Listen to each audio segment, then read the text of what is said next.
Well, Friday night and the lights are low. No, in fact, studio lights are full on. It's news time, where Dave takes us on, looks around the world and UK to see what's happening. Please subscribe so you'll be notified when we release the next in our new series. Well, I think we need to lead with the sad state of the motor industry. EVs and ICE are both affected. And this is a result of the perfect storm, where supply chain bottlenecks and raging inflation combined with record high interest rates drives down consumer demand. Of course, there's much more going on deeper down, and some sectors are still showing massive growth, just less than they had hoped for. And there's an underlying worry that things might get worse before they get better. Or a thought now registering with many legacy auto CEOs is a realisation that making ICE cars may now have passed its peak, well, in fact almost a decade ago, and will not ever recover to their glory days. Yeah, some should survive if they take appropriate steps and quickly, but many are still in cloud cuckoo land and waiting for the good old days to return. Massive debt is only sustainable if you keep making the repayments. Top guilty party here are the outdated dealer networks who continue to offer top-of-the-range models because they make more profits on them in a market where sales numbers are tumbling. And the resurgence of the UAW, who, having got a little success in America with GM, Ford and Stellantis, are now off on a world tour trying to recruit the entire world, promising wage increases at a rate that all but guarantees the end of some of the manufacturers. Yes, legacy auto is guilty of holding down wages while lining their executives and shareholders' pockets, but maybe a reality check is in order.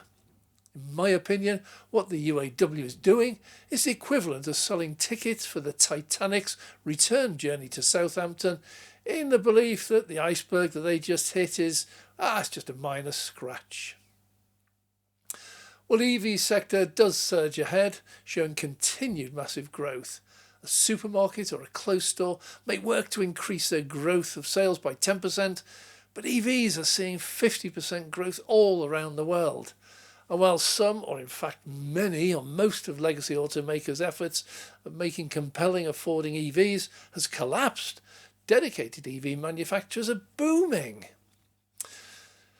We often hear that private buy market is for EVs has totally collapsed. It's only fleet sales that's keeping it afloat. Otherwise, EVs are finished. Well, ignores reality. Private buyers are increasingly turning to leasing for their cars. If you have to pay several hundred a month on finance, then trade your car in and set up a loan and pay several hundred a month, you may as well pay a bit less on leasing and get to change your car every 2 or 3 years without hassle. And that hits the sales figures. Then, more and more companies are seeing EVs as a massively good investment. It improves their green credentials and offers them to their employees as part of an attractive package. And let's face it, if you get a company car, you don't go out and buy one privately. That would be silly. So that also hits private buyer sales figures. Well, don't forget, a leasing company buys its cars from the manufacturer, leases the car to their client, and that counts as a sale. At the end of the leasing company still owns that car, usually sells it off to the trade or auctions. That boosts the supply of used cars. Now, a company that buys cars for its employees from a manufacturer, that counts as fleet sales, and they allocate it to an employee. Well, they too sell off their company cars at set intervals or mileage. That also boosts the supply of used cars. The reality is that more and more private individuals are driving EVs, they're just not all buying them.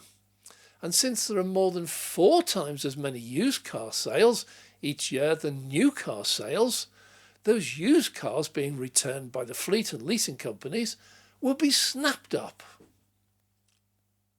Well, 30th this month, the event that all the Tesla haters and deniers said would never happen. Everywhere you look, particularly on Twitter, we see Cybertrucks. They're appearing on the road. Well, I think it's finally time for those doubters to shut up. There's still a question about actual sales. Ford announced their F-150 Lightning EV, and they got 250,000 pre-orders before they closed the order books. But today, just over a year later, they've sold little over 10% of that figures. All the rest have disappeared. And you can now find F-150 Lightnings queued up in dealers, unsold, even with discounts. Well, Tesla took over 2 million pre-orders, a world record, but we've yet to see how many of those turn into orders and deliveries. Are we going to see Cybertrucks queued up in the factories with no buyers? Well, in my opinion, this is highly unlikely. I suspect actual deliveries will easily outstrip a very limited supply for several years to come. Tesla also announced you cannot legally sell your Cybertruck in the first year for a profit. The F-150 saw this big times with vehicles selling for double the original asking price because you couldn't get hold of them. I bet a few of those owners are glad they got rid of them at such silly prices. Well, it's only a few weeks now, so let's wait and see. Well, Elon Musk launches Grok, their own AI, to compete with the likes of ChatGPT. Most of this is way above my knowledge level, above my head. It seems AI is the future. Elon's just launched one, sourced from his huge full self-driving computer trainer, Dojo, but with a sense of humour. Probably not best to have full self-driving with a sense of humour. It is described as ChatGPT operating in the style of Douglas Adams' Hitchhiker's Guide to the Galaxy. If you haven't seen that, highly recommend it. Crazy, wacky and unreal.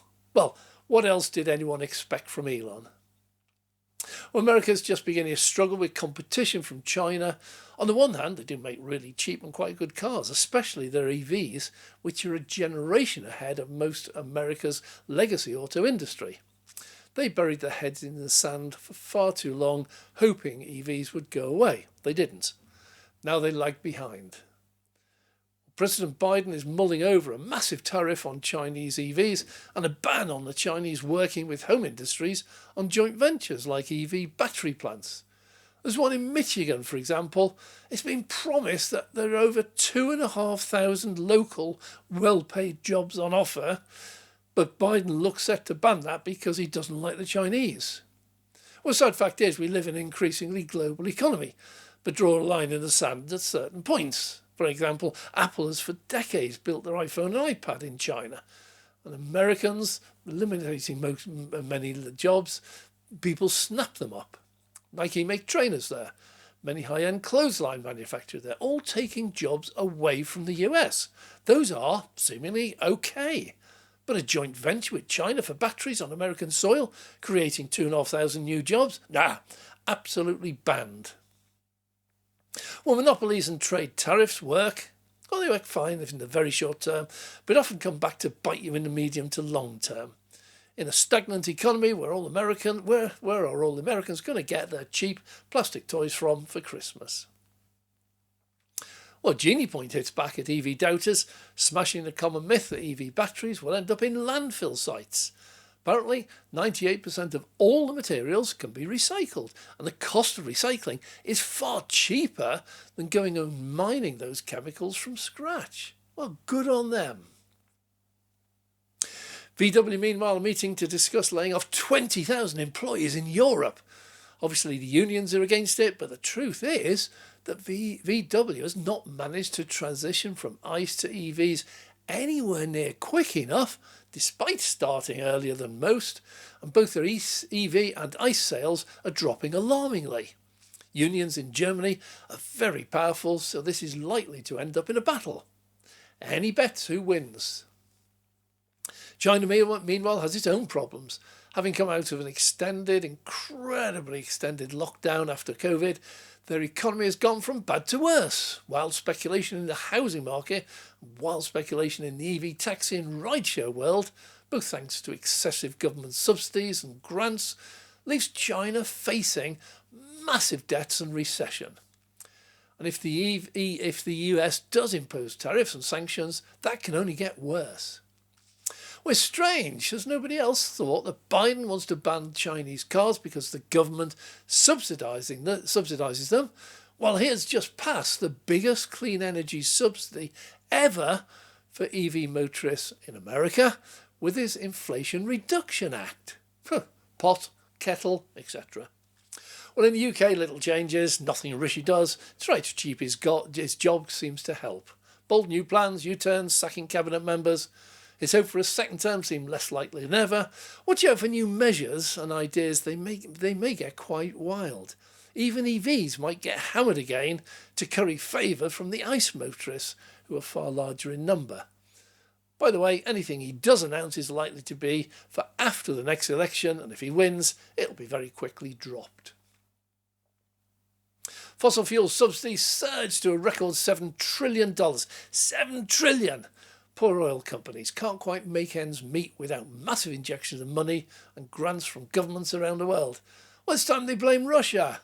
But weren't the subsidies already there and obscene before that happened? And what gives with OPEC? We have a Monopolies and Mergers Commission in the UK to ensure there are no unfair monopolies and to prevent price fixing. Oh, by the way, why is there only one Monopolies Commission? Anyway, the second oil prices drop, OPEC meets and adjusts the oil output to raise it or lower it to satisfy their profit needs. And the price of oil directly leads to the fixing of the price of gas, which indirectly leads to the fixing of the price of electricity to us users. Maybe it's time for an end to all this. Well, NASA has a problem getting it up. SpaceX continues its amazing progress. Sending astronauts up to the space station is now almost a regular event. SpaceX also now holds the record for the amount of stuff it has launched into orbit and the number of launches it's done this year. This is truly remarkable. NASA, meanwhile, they who put the man on the moon seemingly can't. Failure after failure, sticking to the old and trusted methods. Hundreds of tons of stuff goes up, but less than a ton arrives back, hopefully the bit with the astronauts in it.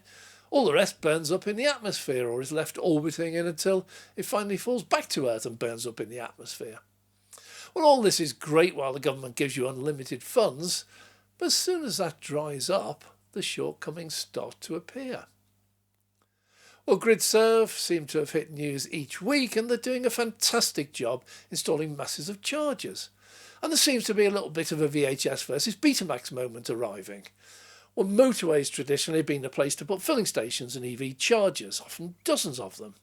After all, motorists use motorways extensively. They are a great invention. But more and more we're starting to see EV charging hubs. These are purpose-built centres, usually off the motorways, where you can get everything. They'll have a huge selection of chargers, fast, rapid and ultra-rapid. Lounges, restrooms, coffee shops, restaurants, they're now all common. And now at some of them you can go and see and test drive the new EVs while you wait. You can even order from them, in the hub, in person, face to face with a human.